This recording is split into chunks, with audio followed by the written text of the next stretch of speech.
Hello, students. Today we will do our next and the last chapter of our book, The Great Stone Face, part second.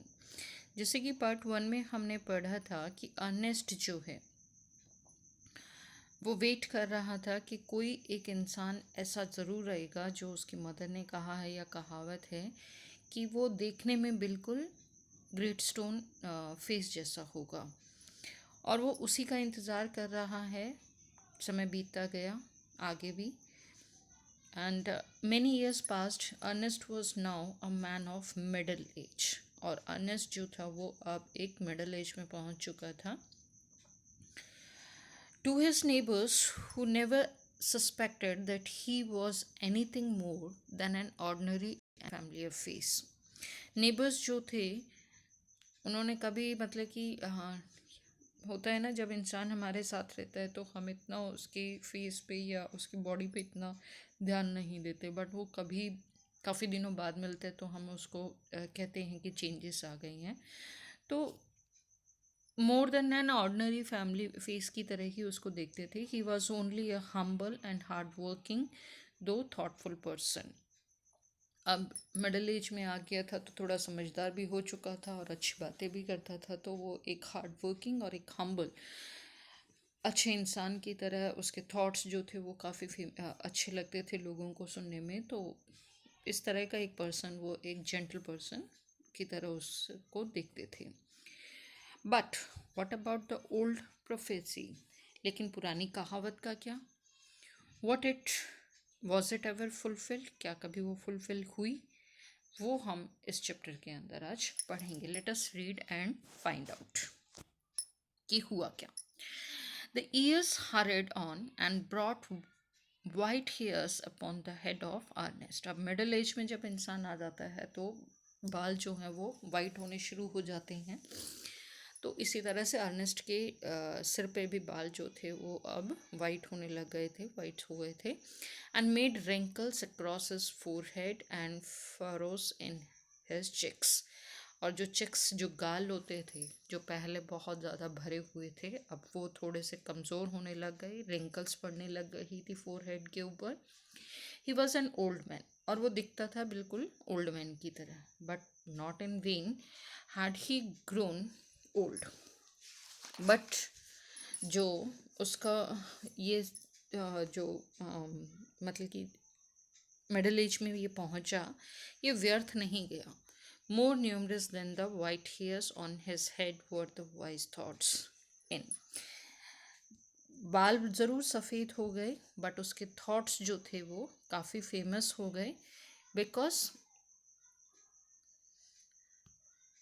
वो जो हैं एक बहुत ही gentle, अच्छी बातें करने वाला, और अपनी लाइफ को बहुत उसने अच्छे से सेटल किया, अच्छी हिदायतें देता था, उनको फॉलो भी करता था. तो हर इंसान, जब हम भी देखते हैं तो जिसने अपनी लाइफ बहुत अच्छे से बिताई हो तो हम भी कहते हैं कि पूरी लाइफ इसने अच्छे से वो किया, तो व्यर्थ नहीं गया उसका वो मिडिल एज तक पहुंचना. उसको सब एडमायर करते थे, पसंद करते थे.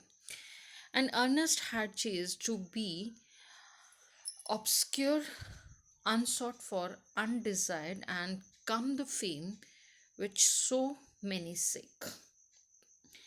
अर्नेस्ट जो था उसने कभी ये सोचा भी नहीं था, क्योंकि वो सिंपली अपनी लाइफ को जी रहा था. जो काम थे उनको बड़े ध्यान से करता था, सीरियसली करता था, सोच समझ कर करता था.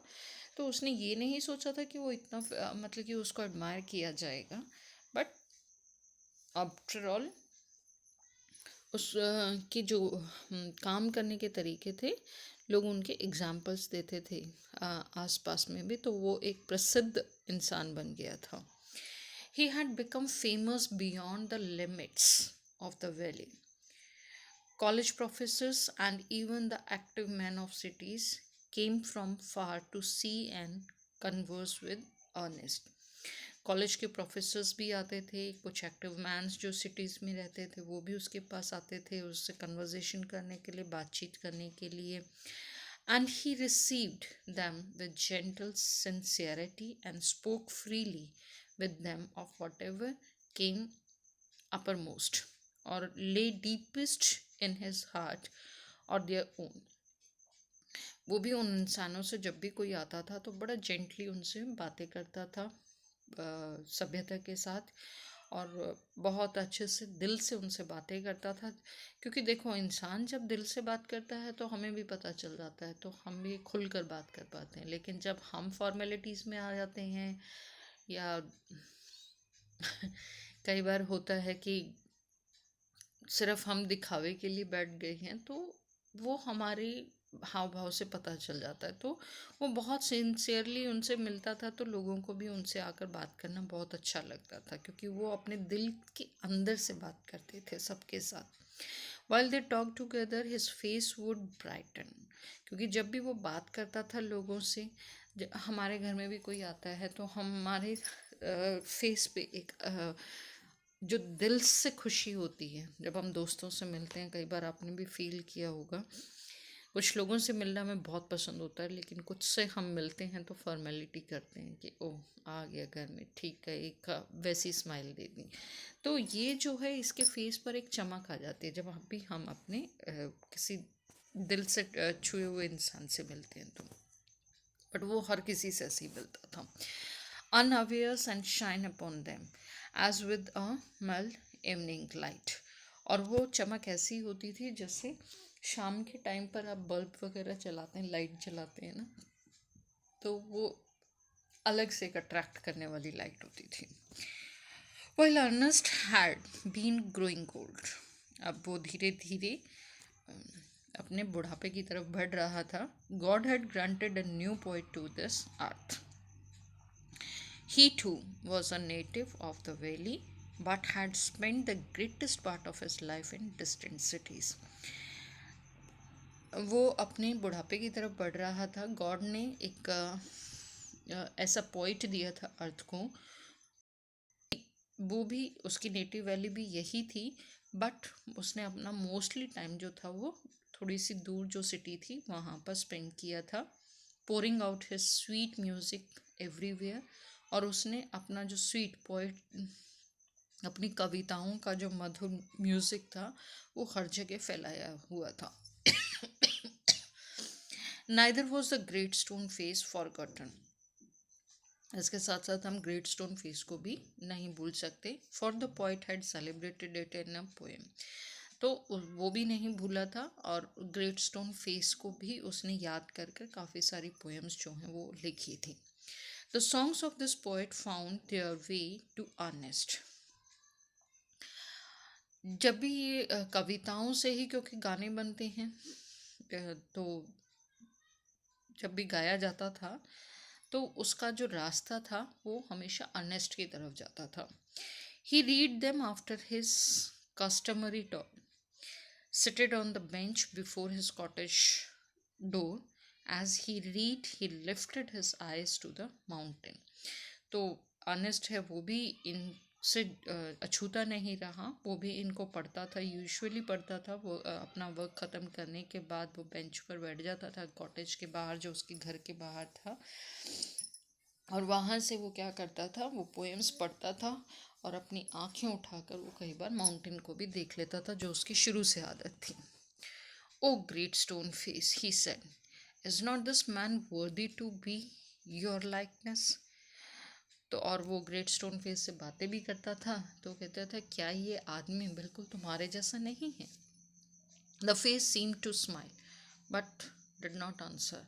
लेकिन उसको मतलब कि ये कल्पना होती थी कि ग्रेट स्टोन फेस जो है वो एक स्माइल दे रहा है, मैं यानी उसकी बातें सुन रहा है, लेकिन आंसर नहीं दे रहा है, because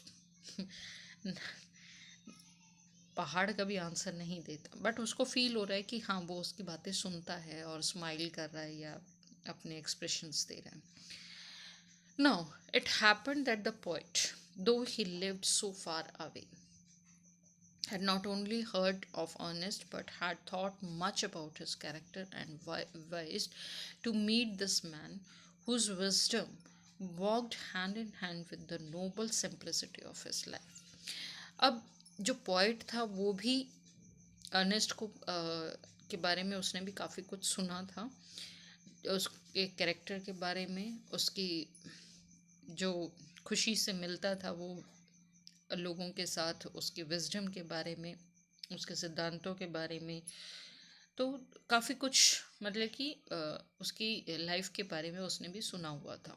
one summer day therefore he arrived at Ernest door. एक दिन गर्मियों के टाइम में वो अर्नेस्ट के दरवाजे पे पहुंचता है. Where he found the good old man holding a book in his hand.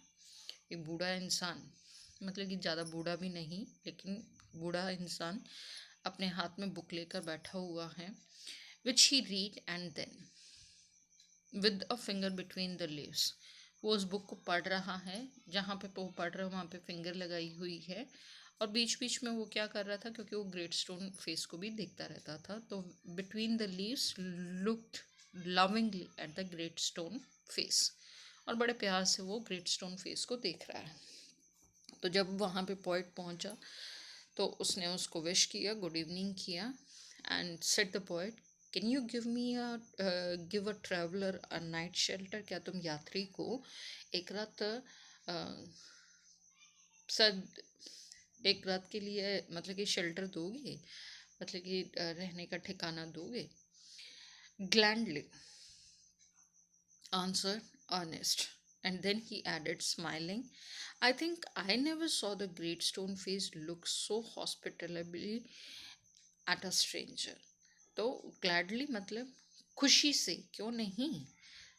उसने बड़े स्माइलिंग, उससे मतलब कि दूसरे को बहुत अच्छा लगता है जब हमारी मतलब कि वर्ड्स के साथ साथ हमारी बॉडी के एक्सप्रेशंस जो हैं वो भी वर्ड्स के जैसे ही होते हैं. तो उसकी बॉडी जो थी वो बिल्कुल उसके वर्ड्स से मैच कर रही थी. मतलब कि दूसरे को फील ना हो, बिल्कुल ऐसे ही अपने आप अपनेपन जैसा. I think I never saw the great stone face look so hospitality at a stranger. तो वो कहता है कि मैंने कभी नहीं देखा कि ग्रेट स्टोन फेस जो है वो बिल्कुल इस स्ट्रेंजर के जैसा ही है, काइंड है, जेंटल है.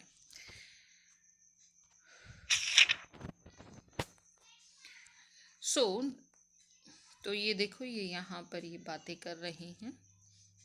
ये पोइट है खड़ा हुआ जो उससे बातें पूछ रहा है, और यहाँ पे ये अर्नेस्ट बैठा हुआ है और बीच में पहाड़. The poet sit down beside him. अब जो पोइट था वो उसके पास में बैठ गया. And he and Ernest talk together. अब दोनों आपस में बातें कर रहे हैं. Never before had the poet talked with a man like Ernest. और जब हमारी बातों को कोई बहुत इंटरेस्ट से सुनता है तो हम बहुत दिल से बातें करने लगते हैं. तो पोइट को भी वैसा ही फील हो रहा था अर्नेस्ट से बात करने में. मतलब कि उसे लगा नहीं कि वो किसी अजनबी से बात कर रहा है, तो उसको बहुत अच्छा लगा उससे बात करना. और तो वो दोनों बातें करते हैं. So wise and gentle and kind. वो बहुत ही एक अच्छा, ईमानदार, दयालु और एक जेंटल पर्सन था. Ernest, on the other hand, was moved by the living images flung out of the poet's mind. अब जो था पोइट था, उसके माइंड में जितनी भी इमेजेस बनी हुई थी वो सारी की सारी उसको सच होती हुई दिखाई दे रही थी. तो वो मूव कर रही थी उसके माइंड में. As Ernest listened to the poet, he imagined that the great stone face was bending forward to listen to. अब अर्नेस्ट जब पोइट की बातें सुन रहा था, तो किसी चीज़ को जब हम कहीं पर बैठते हैं और हम उसके अंदर एक जान डाल देते हैं ना अपनी इमेजिनेशन से, तो वही अर्नेस्ट ने किया हुआ था ग्रेट स्टोन फेस के साथ. तो वो ये कह रहा है कि जब मैं पोइट से बातें कर रहा था तो मुझे इमेजिन हो रहा था कि ग्रेट स्टोन फेस जो है वो भी अपने सिर को थोड़ा बेंड करके जैसे हमारी बातें सुन रहा हो बड़े ध्यान से. He gazed into the poet's eyes. तो वो बड़े ध्यान से क्या है पोइट की आइज में देखता है. Who are you my gifted guest, he asked. तो वो कहता है आप कौन हो, मेरे लिए एक गिफ्ट की तरह हो, क्योंकि मेरा जो ग्रेट स्टोरीज है वो भी बड़े ध्यान से सुन रहा है, तो तुम कौन हो. The poet laid his finger on the book that Ernest had been reading. तो पोइट जो है जो बुक पढ़ रहा था अर्नेस्ट, उस की तरफ कहता है और कहता है, you had read this poems, ये जो पोएम्स जो आप पढ़ रहे हो, यू नो मी, तो तुम इसका मतलब जो पोएम्स तुम पढ़ रहे हो ना, इट मीन्स तुम मुझे जानते हो क्योंकि ये मेरे द्वारा ही लिखी गई है। Then for I wrote them again and again. Ernest examined the poet's features. He turned towards the great stone face. क्योंकि ये इमेजिन उस जब पोएम पढ़ता था तभी उसने कहा था कि इसकी पोएम्स इतनी अच्छी लग रही हैं, बिल्कुल मतलब कि ग्रेट स्टोन फेस से जब वो बातें करता था कि क्या वो बिल्कुल देखने में तुम्हारे जैसा है। अब वो इंसान उसके सामने है तो वही चीज़ें उसके माइंड में थी, तो वो अब क्या कर रहा है कि दोनों को मैच कर रहा है। कभी वो ग्रेट स्टोन फेस की तरफ देख रहा है, कभी पोइट की तरफ देख रहा है। Ernest examine the poet's features, he turn towards the great stone face, then back, he shook his head and sign. और सांसें भी ले रहा है लंबी लंबी, और बड़े शॉक्ड होकर वो अपने सिर को दोनों तरफ घुमा रहा है, कभी पोइट की तरफ देख रहा है तो कभी ग्रेट स्टोन फेस की तरफ देख रहा है। Why are you sad and quite the poet. अब क्योंकि वो बहुत हंसता हुआ मिलता था लेकिन अब वो थोड़ा सा सीरियस हो रहा है, तो पोइट एकदम से कहते हैं कि तुम एकदम से उदास क्यों हो गए हो। Because, replied Ernest, although life I have waited the fulfilment of a prophecy. क्योंकि मैं जो कहावत थी पुरानी, मैं उसको फुलफिल करना चाहता हूँ। And when I read this poem, और जब मैंने ये पोएम्स तुम्हारी पढ़ी, I hope that it might be fulfilled in you. तो वो कहावत मैं तुम्हारे अंदर फुलफिल होती हुए देखना चाहता हूँ। You hoped, answer the poet. तो पोइट कहता है, तुम ऐसी मतलब कि तुम सोचते हो, faintly smiling, to find in me the likeness of the great stone face. I am not worthy to be like its likeness. कहता मेरे से आप फुलफिल करना चाहते हो, बट मुझे नहीं लगता कि मेरा फेस जो है वो ग्रेट स्टोन फेस से मैच करता है कहीं से भी।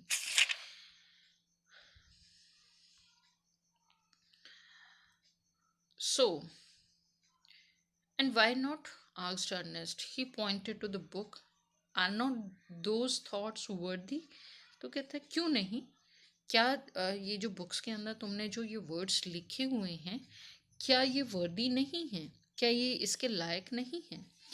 You can hear in them the distant voice of a heavenly song, but my life dear Ernest has not corresponded with my thoughts. कह रहे ये जो तुम इसके अंदर वर्ड्स पढ़ रहे हो ना, ये वाकई में स्वर्ग में ले जाते हैं हमें जब हम इन्हें पढ़ते हैं, ये पोएम्स पढ़ते हैं। लेकिन मेरी लाइफ इससे बिल्कुल डिफरेंट है, ये वो इससे मैच नहीं करती। I have had grand grand dreams, लेकिन मेरे बहुत बड़े सपने हैं, but they have been only dreams, लेकिन वो सिर्फ सपने सपने ही हैं, और उन सपनों को मैं अपनी पोएम्स में लिख देता हूँ। Sometimes I lack faith in my own thoughts. कई बार मैं अपने जो थॉट्स होते हैं ना, अपने जो ड्रीम्स में देखता हूँ, जो थॉट्स होते हैं इसमें लिखता हूँ, तो कई बार क्या होता है उसमें मैं अपनी कमी भी महसूस करता हूँ, उसके ऊपर मैं विश्वास नहीं कर पाता। लैक फेथ, लैक करना मतलब कमज़ोरी होना या कमी दिखाई देना। Why then, poor seeker of the good and true, should you hope to find me in the face of the mountain? जो प्योर सीकर साधक तुम इसके अंदर देख रही हो ना, मेरे वर्ड्स के अंदर, वो अच्छे हैं, सच्चे भी हैं, लेकिन वो इस तुम ये चाहो कि भाई मैं माउंटेन से मैच करती हूँ, तो ऐसा मेरा फेस नहीं है। The poet spoke sadly and his eyes were wet with tears. So too were those of Ernest. और ये सारी बातें करते करते पोइट की आंखें जो हैं वो आंसुओं से भर जाती हैं, और उसकी आंखों को देखकर जो अर्नेस्ट उसकी बातें सुन रहा था, वो भी उदास हो जाता है, और आंसू उसकी आंखों में भी आ जाते हैं। At the hour of sunset, As had long been his custom, Ernest was to speak to a group of neighbors in the open air. अब शाम का समय हो रहा था, सूरज जो था वो ढलने जा रहा था, तो जो उनका कस्टम था, हैबिट थी, मतलब कि प्रचलन था वहाँ का, अर्नेस्ट जो है वो अपने नेबर्स के साथ बाहर खुले में इवनिंग टाइम में वो आपस में मिलते थे, उनसे ग्रुप से बात करता था. Together he and the poet went to the meeting place. तो वो साथ में पोइट को भी कहते कि चलो मैं भी तुम्हें लोगों से मिलवा लाता हूँ, तो हम लोग चलते हैं arm in arm. From there could be seen the great stone face. और वो दोनों साथ में जाते हैं एंड ग्रेट स्टोन फेस को देखते हैं. Ernest threw a look of familiar kindness around upon his audience. He began to speak to the people what was in his heart and mind. और अर्नेस्ट जो है वो जब सबके साथ फेमिलियर होता है, मतलब कि मिलता है, बड़े काइंडली उनसे मिलता है, सभ्यता के साथ उन सब लोगों से, ऑडियंस से. और जो भी उसके दिल में बात होती है ना, वो कभी दिल के अंदर या दिमाग में नहीं रखता, वो उसको बोल देता है लोगों के सामने. His words had power because they agreed with his thoughts. और उसके वर्ड्स जो होते थे उनके अंदर वाकई में पावर थी, क्योंकि वो जो सोचता था वो वाकई में हकीकत में सच्चे होते थे, बनावटी नहीं होते थे. तो लोग भी उसके थॉट्स से जो है वो एग्री होते थे. And his thoughts had reality and depth because they harmonized with the life which he had always lived. क्योंकि जो सच्चाई है वो हमेशा वही बोलता था. It was not mere breath that the preacher utter. कभी उस ऐसा नहीं होता था कि उसने सिर्फ मात्र सांसें ली और उपदेश दे डाले. वो दिल से कही हुई हकीकत की बातें होती थी. They were the words of life. A life of good deeds and selfless love was melted into them. और जो वो बातें करता था वो लाइफ से तो जुड़ी होती थी, साथ के साथ उसके अंदर कोई सेल्फिशनेस नहीं था, लालच नहीं होता था, वो खुले दिल से बातें करने वाला इंसान था. The poet, as he listened, felt that the life and character of Ernest were a nobler strain of poetry than he had ever written. अब अर्नेस्ट की जब वो बातें, जो पोइट है वो उसके साथ ही है, तो वो जब सुनता है, उसके कैरेक्टर को देखता है, तो वो कहता है कि वाकई में अर्नेस्ट जो है एक बहुत ही नोबलर पर्सन है. जो उसने पोएम्स में लिखा है, वाकई का उसका जो नोबल पर्सन है वो अर्नेस्ट है. His eyes filled with tears, and he said to himself that never was there so worthy a sage as that mild, sweet, thoughtful face, with the glory of white hair diffused about it. और उसकी आंखों में ये सोचते सोचते आंसू आ जाते हैं. एंड वो कहता है कि इससे ज़्यादा सेज वर्ड हम यूज़ करते हैं साधु के लिए, और साधु का मतलब होता है एक जेंटल पर्सन, काइंड पर्सन, और अच्छे इंसान के लिए. तो वो कहता है कि वो सब कुछ जो है वो अर्नेस्ट के अंदर है. At a distance but clearly to be seen high up in the golden light of the setting sun. कुछ ही दूरी पर, क्योंकि शाम का टाइम था, तो ये लोग जब बातें कर रहे थे, तो अब जो है सूरज ढल रहा था, तो एक सुनहरी सी चमक आती है. तो सेटिंग के टाइम पर एक गोल्डन लाइट जो अपीयर हो रही थी, तो ग्रेट स्टोन फेस के ऊपर भी आ रही थी, and with white mist around it. और क्योंकि शाम भी हो रही है, तो एक धुंध टाइप में जो था मिस्ट जो थी, वाइट धुंध जो थी वो पहाड़ के उधर, अब क्योंकि दोनों का मिलन हो रहा है, तो कुछ रोशनी और कुछ उसकी धुंध, दोनों का मिक्सचर था. तो वो ऐसे अपीयर हो रहा था जैसे कि जो माउंटेन का जो फेस है उसके ऊपर वाइट हेयर्स हैं, आईब्रोज वगैरह के ऊपर, around the brow of Ernest, बिल्कुल सेम वैसे ही अर्नेस्ट जैसे. At that moment earnest face took on an expression so grand that the poet was moved to throw his arms up and shout. Ernest के face का expression जो था grand, बिल्कुल poet को ऐसा लगा जैसे ग्रेट स्टोन फेस का है। वो उसके उन ऊपर मतलब कि हाथ रखता है, थ्रू हिज आर्म्स आप ऊपर उठाता है अपने हाथों को और एकदम से चिल्लाता है, behold behold, Ernest is himself the likeness of the great stone face. सुनो सुनो, अर्नेस्ट जो है, जो आज तक की कथा कहावत चली आ रही थी, अर्नेस्ट खुद ही वो ग्रेट स्टोन फेस जैसा है। क्योंकि देखो दोनों का मैच करो, अब जो वो वाइट वाइट से हेयर्स जो हमें दिखाई दे रहे हैं उस पहाड़ के फेस के ऊपर, और अर्नेस्ट भी क्योंकि बूढ़ा हो चुका है, वो बिल्कुल सेम मैच कर रहे हैं।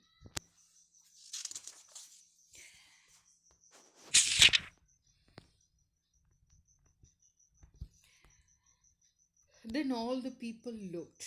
तो सारे पीपल बड़े ध्यान से देखते हैं and saw that what the poet said was true. और जो पोएट कह रहा है वाकई में वो सच है। द प्रोफेसी वाज फुलफिल्ड, यानी जो कहावत थी वो आज पूरी होती हुई नजर आई। But Ernest, having finished what he had to say, took the poet's arm and walked slowly homeward. But जो अर्नेस्ट था वो अपनी बातें जो है वो उनको फिनिश्ड करता है, बट जो भी बातें हैं, और पोइट के हाथ को पकड़ता है और अपने घर की तरफ आ जाता है, still hoping that some wiser and better man than himself would by and by appear. कि और वो उम्मीद रखता है कि कोई और वाइज पर्सन, जो अच्छा इंसान होगा, बाय एंड बाय हमेशा अपीयर होगा, bearing a resemble to the great stone face, और जिसको रिजेंबल किया जाएगा ग्रेट स्टोन फेस जैसा। तो ये थी हमारी कहानी। आई थिंक आपको अच्छी लगी होगी। Thank you students.